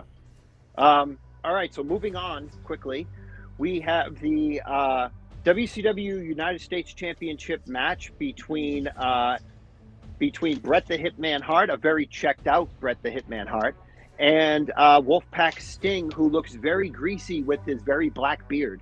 Yeah. I one of my notes I wrote right here, Sting's hair is all greasy and he has a goatee. He also seems done. So they spend the first 5 minutes of this match with Bret powdering every time Sting gets into the ring, and it was frustrating me to the point where I almost threw my remote control at my TV. This is not Bret Hart. Bret Hart does not powder from people. Even when Bret Hart was a heel, he didn't powder from people in WWF. This match was just all over the place, man. Like, it just looked like at times these guys were both just totally checked out. They blew a couple of spots, which is very unlike Sting. They were telling the story of Sharpshooter versus Scorpion Deathlock. Yeah, this match just wasn't for me, man. Like, when you promote Sting versus Bret Hart, you're thinking, oh my God, this is going to be epic. It's going to be a 40-minute epic. But this is WCW. I was barely paying attention. I saw Bret use a bat as Sting was hanging over the ropes. He didn't hold back with the bat either. No, the referee was taken out at one point. Bret came off the second rope with his elbow dropped like bat on the face of Sting. Billy Silverman got wrecked several times by Bret Hart. Dude, it was especially the legs too. Yeah, dude. When I saw this match advertised, I was like, "Oh my God!" Then I saw Sting come out in the red face paint. I was like, "Oh no!" But Bret uses the bat. I put Sting in the sharpshooter. Billy Silverman raises Sting's hands 3 times, even though he's unconscious, and Bret Hart retains the United States Championship in a very disappointing match. I gave it 1.5 stars. I didn't care for it, guys. What did you think? Oh, man. On paper, you think that this is going to be probably match of the night because it's Sting and Bret Hart for the United States heavyweight title. And, even during the match, Mike Tenay says, we don't expect a technical wrestling clinic between these two. And I, in all caps, wrote, yes, we do, because who doesn't expect that from these two guys? And it's so unfortunate that, again, you think about everyone that's given up at this point. And, Sting's spoken about it himself, how, he was having an affair or two on the road and, he was dealing with substance abuse issues. And, there's so many things probably politically and backstage that were disappointing and depressing him. And it seems, too, when he came out, he didn't even care. And it felt like when he was just hitting his bat up against the pumpkin at the entryway, that he was just ready to be done with it all and, dare I say, even prepare to straight up retire. I'm glad he didn't. He ends up coming back in a few months, and this is actually the last time that we get to see Wolfpack Sting in WCW. But I gave this match a 5 out of 10. It wasn't terrible, but again, I just expected so much more from these two. Yeah, and I agree. Honestly, to me, this is a 2-star match. I mean, if you look, when you think Bret Hart versus Sting, it's sharpshooter versus a Scorpion Deathlock. Technical match all the way. But for whatever reason, the WCW direction was more on, let these guys have a street fight. Which, again, is completely wrong. And honestly, Eric Bischoff has said it in the 83 weeks that he felt like he failed booking Bret Hart in WCW. And that he actually had felt bad for doing that because of how much of a star power Bret had in WWF. And he has said multiple times, I've wished I have done more for Bret. But he also did say that Bret was checked out at this point, too. So yeah. And the fact that these guys are both checked out, when you have two wrestlers who are both mentally checked out, and we don't know until later on, it makes sense of why this match wasn't as good. I mean, I will give it to Sting. Sting sold the hell out of getting knocked out. I don't know if he was knocked out legitly or that was a Yeah. great sell, but he did that well, and I think that was the only selling point in this match was having him stretch it off. Yeah. But come on, Bret Hart doesn't need to use a goddamn baseball bat to win anyway. Amen. He can easily just use a sharpshooter or hit a pile driver and pin somebody 1, 2, 3. There should have been done more, and this is another flop by WCW booking, and there's nothing more I can say on that. That was a disappointment. Nick? Yeah, I mean, what more can we say there? 5 out of 10. Again, like I said, it's not terrible, but again, I just expected so much more from these two. We did get to hear the rarely used Bret Hart walkout theme song, and I personally enjoyed Bret Hart's WCW music. I know everyone's like, "Oh, but it's not the WWF theme." And no, it's not, but I think it's great on its own for what it is. And I'm glad that Sting was able to go and take the time to fix things with his wife and figure out what he wanted to do spiritually. And I'm glad he was able to come back because he came back in tremendous shape. And it was really a thing where Sting was one of the only guys who seemed to care anymore when he did return. Sting, the work that Sting did in 1998 to get himself better was the reason why he was still wrestling in 2023. Exactly. Yeah. And ladies and gentlemen, it is the time in the show that you have waited for. It is the Dave Meltzer rated -5-star match between NWO Hollywood leader Hollywood Hulk Hogan and not the Ultimate Warrior. This match. Warrior. So let me say something. In 1998, when I watched this match on pay-per-view, this match, I wasn't expecting much of it because I remember what they had done 8 years previous at WrestleMania in 1990. The test of strengths, the clotheslines, the body slams. You're not getting Oz cutters in this match. You're not getting top rope fucking 450s in this match. You're going to get a test of strength from two old guys who are way past their prime and are going to do as little as possible so that Eric Bischoff writes them that paycheck and they can go gracefully into the night after this show. When what you got is what you got at WrestleMania. You got lame test of strength matches, lame test of strength, body slams, brawling on the outside. And as you can see in this picture right here, Hollywood Hogan goes to use a fireball, takes about 10 minutes to get it lit. And when he throws it, backfires in his face, and he's gone on record saying that it burned his eyebrows and part of his mustache off when it came back into his face. And he was in excruciating pain. Right after this spot, Warrior just clubs Hogan in the back, and they just keep doing what they were going to do. Eventually, Stevie Ray runs out, and a bunch of the NWO members run out. Hogan is able to fend them all off. But here comes Horace Hogan, who Hulk Hogan had beat the shit out of on Monday Nitro with the steel chair. He gets in the ring with the referee out, hits the Warrior. He just pins the Warrior off of a chair shot. Hulk Hogan wins. Win back, brother. That had Hulk written all over that fucking thing. Dude, it really did. Hogan must pose, brother. Dude, this match fucking fart from an ass. I hated this match. I don't even know, like with 1998 eyes, it was fine, but in today's wrestling, there is no place for shit like this. It was fucking garbage. Oh my gosh. Warrior tired himself out from that small run. Because think about it too. The MGM Grand Garden is a much smaller arena. The stage makes it look huge, but it's honestly smaller than a lot of people might think. Yeah. And the run he had to do was about maybe 20 feet. And by that point, he already just got winded. Yeah. And oh man, this was so rough. I understand why it's -5 stars. Yeah. But there's only a few moments of true action there.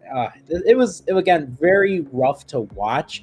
According to the November 2nd edition of the Observer around this time, the Warrior had to actually sign a secondary contract in order to give him a huge bonus so he would actually lose this match because he also had somewhat of a powerful, almost creative control clause.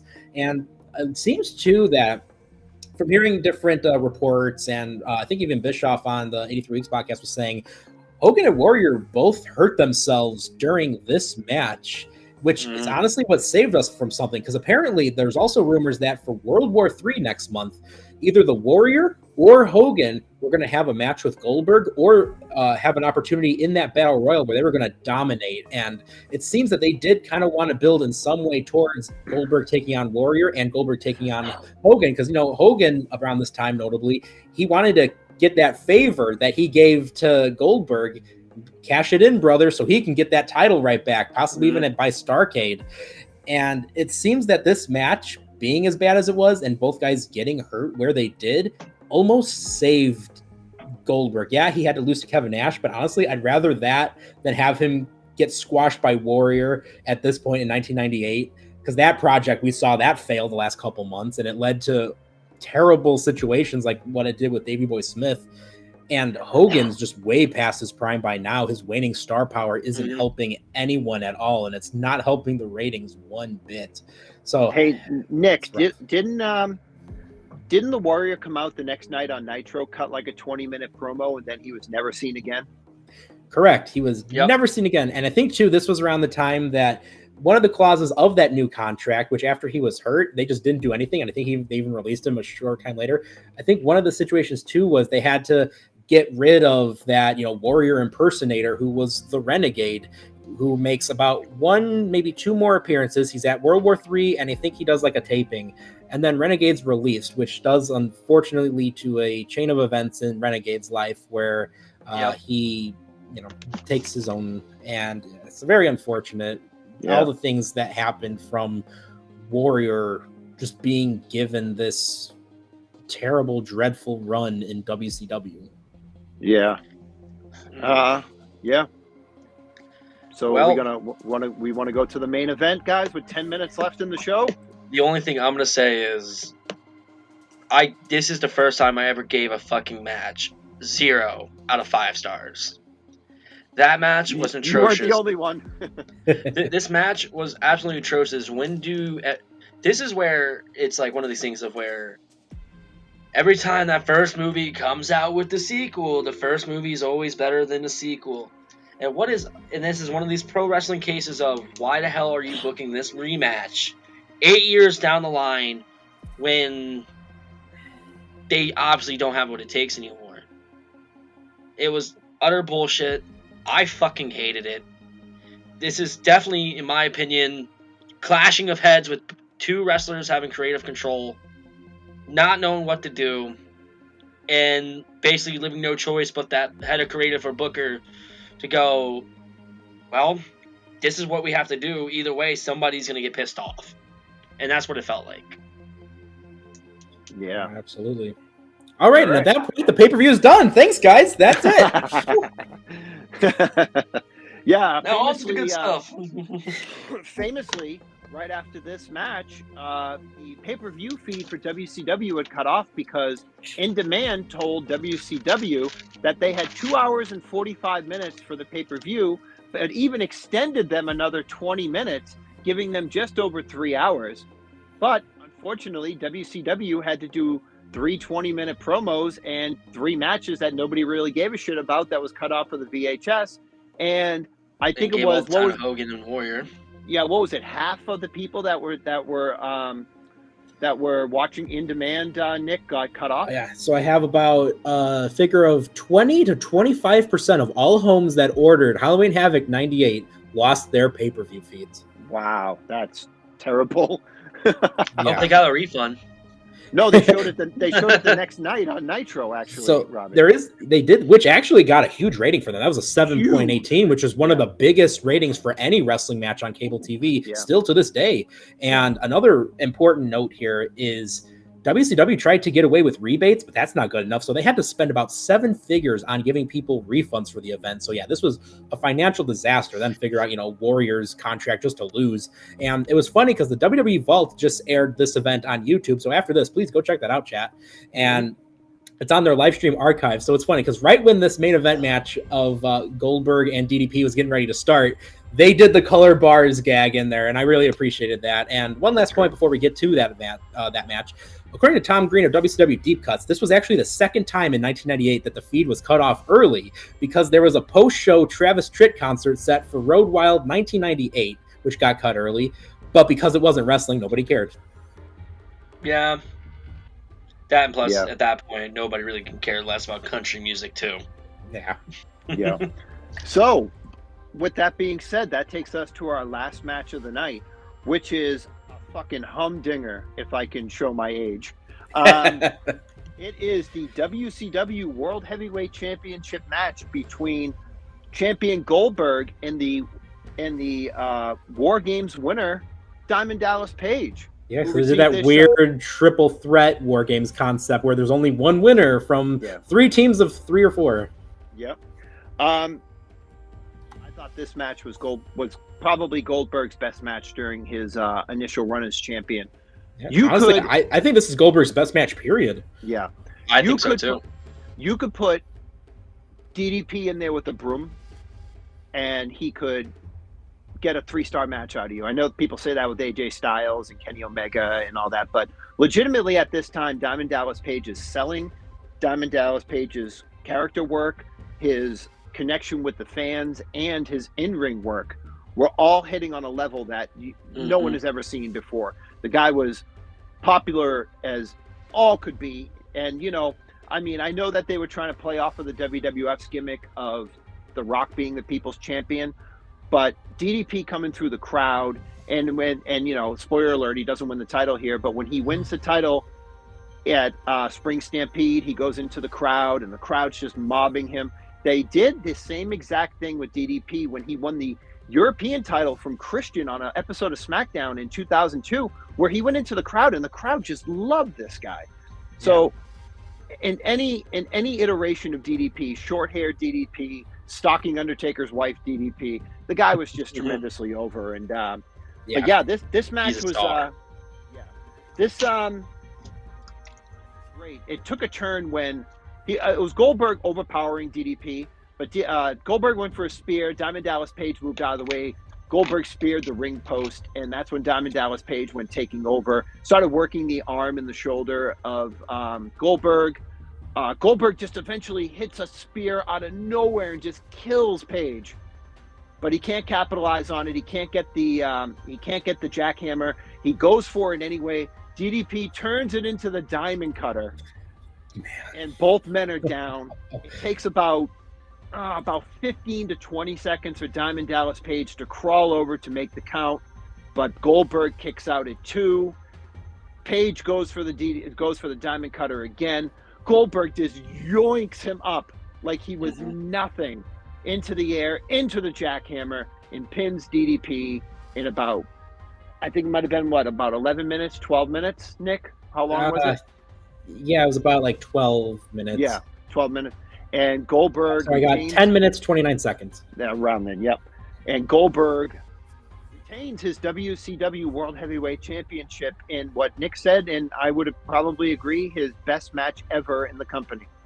Yeah, honestly, I gave this a 9 out of 10. Goldberg's best match ever, in my opinion. Yeah. Crowd was in the palm of their hands, and the practice and training paid off, which is a reference because on the October 26th Observer, Meltzer reported that Goldberg and DDP have been training and preparing for this match at the power plant for weeks, if not months. So, it all definitely paid off greatly. Oh my gosh, guys, when DDP counters the jackhammer into that diamond cutter, man, I lost it. I remember watching that way back in the day and watching it again. My reaction's the same. I was like, that's it. This is it. And honestly, I think that should have been the moment that he ends the streak, because just imagine the roof blowing off of the MGM Grand Garden Arena where 10,000 people all stand up as DDP ends the streak going into the crowd with the title. That should have been the moment. I said it at the Spring Stampede recap we did, and I still think that same very thing. Robby, what did you think? That is how you make a main event. Seeing the way that they actually made Goldberg vulnerable with that shoulder injury going into that pole, and then building him as they were, of showing you why that he was the star to WCW, why he was built as that freak athlete. Hell, they even had a big ass counter where he sat there and just did a big ass flip and still landed on his feet. And you have Bobby the Brain Heenan going over saying, like, did he just land on his feet? Like, it was so. Oh, this might have been Shivani. It was either one of those two who said it. I can't remember off the top of my head. Yeah. But the fact of that storytelling of DDP finally getting a title push, it should have been at Halloween Havoc, and he should have been the one to beat Goldberg, yes. But I can see why they wanted to kind of push that story envelope a little bit more with DDP. But then again, though, too, they were saying, we don't know if Goldberg can even get a jackhammer with that injured shoulder. And then what does he do? Right after that diamond cutter, next thing you know, a little bit thereafter, there it is, that jackhammer. Yep.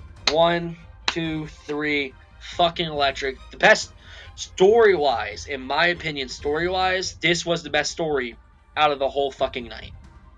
Absolutely. And the way, the sportsmanship between the two of them standing up. And we ended the show with a World War III promo, which was cut from, again, the VHS and network releases. Yes. So overall, guys, to finish up, what would you give the show overall? I got mine written down. I actually gave it only a 3 out of 5 stars. That's fair. I gave the show a 6.5 out of 10. Yeah. I mean, myself, looking at it, the tagline was "The Night When Good Battles Evil." All in all, I definitely thought that this was a pretty decent show, better than I think a lot of people say it was. I'll give it a solid 5.5 out of 10. Not the worst, but it's also not the greatest pay-per-view in WCW. Mac, we talked about that last month with Spring Stampede. So, yeah 5.5 for me. So, would you give it, buddy? Sorry. I said I just gave it a 3 out of 5 stars, which is all right. An okay show. Yeah, no, I mean it was fun to watch in spots and terrible to watch in spots. So yeah, that's why I gave it. But Nick, 100 out of 10 for the stage, though. Oh yeah, definitely. Yes, that's 10. 100 out of 10. Okay. So Nick, do we want to our next month's adventure? Do we want to stick with the month-by-month format of a classic WCW pay-per-view on that month? Or do you think on DSR we should put up a poll and me, you, and Robby go over maybe 5 selections and see what the people pick when we get closer to a date next month? Honestly, I think that's I think that's a really fun, interesting idea. Let's do that. So we will. All right. So what we'll do is we will go over me, Nick, and Robby in the group chat at some point. We'll go over 5 shows that we think are review worthy, and we will leave it up to the fans to see which pay-per-view that we do monthly from now on. I think that sounds like a good idea, boys. I love that idea. I dig it. All right. Nick, yeah. Nick, you want to take us out so we can go and watch SmackDown and come back here 2 hours from now? All right, I'll be taking us out. I'm gonna leave for the night. All right, good night, Robby. If you guys want to head off, I'll go and take care of this little finale here. But again, for Robby, for Mac, for myself, Chad, thank you so much for joining us. And this is Dirt Sheet Radio, so we're always on. So if you're looking for amazing Dirt Sheet Radio content and talking about the latest in professional wrestling, hey, go and check us out. You'll be catching us every Monday night for Monday Night Raw, of course. Tuesday for NXT. Wednesday for the Dynamite recap, which I'm on there. So, hey, you really want to check it out. And so is Mr. Robby right here. And we'll see Mac in the comments there, too. Mac will also be joining me on the Dirt Sheet Radio flagship podcast alongside John Scudero and Greg Thomas. Fantastic show. Probably the best. Everyone loves it. We also got Thursday Impact. Oh, unanimously, yes. Thursday Impact. Later tonight, we're going to be jumping right on here. We're going to be doing SmackDown Friday, Nick Mac John. But this time, I think, Mac, it's just going to be you, me, and then Mr. Frank joining us there. All right. Yes, and then on the weekend, we also are going to have CJ and Tyler. They're going to be talking any type of wrestling they want as they level up. And, of course, 3NT, the lads themselves. The boys are going to be talking a lot of wrestling as well. They had an amazing interview with Adam Cole, Bebe, so go and check that out alongside John Escudero. But, yeah, for myself, for Robby, for Mac, chat, thank you so much for joining us, hanging out, talking a little bit of WCW, and we're going to be figuring out what that next show will be within the next coming weeks. So chat, Yes. make sure to vote on what you would like to hear. But again, thank you so much. Happy Halloween, happy Thanksgiving, and we're going to see you for a Merry Christmas as well when we cover whatever that show may be.